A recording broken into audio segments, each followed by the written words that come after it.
Перамовы заўсёды варта весці. Безумоўна, перамовы пра капітуляцыю. Відавочна адно, забаўляльная установа з відам на курапацкія крыжы. Месца не проста могілак, зазначана, месца геноциду. Разумееце, якая ситуация? Не тое, что мы там з вами продали машины, кватэры, нырку продали, уклали ў рэстараны, чапляемся апошнімі зубами за яго, ну, там, нема бізнеса, нема жыцця, все, хоть сдохни, да? Это людей, у которых миллионы в офшорах, на Кипре, в Израиле, в Штатах, в России.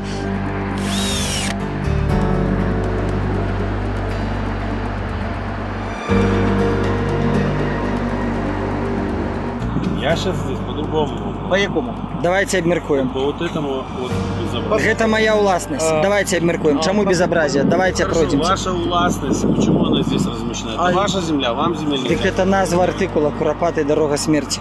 Вы порушаете порядок, усталявавший вось один, вот этот плакат и другие. Так а что нам заробить? И он отрывается от дорожного руха. Послушайте. И может утвориться дорожное здарэнне. А что, бігборды тады таксама парушаюць і уяўляюць небяспеку? Там, вы казалі, перашкаджае дарозе. А тут кому перашкаджае? А тут оно стоит на чужой земле, не на вашей. Так повсюль Не чужая. относится.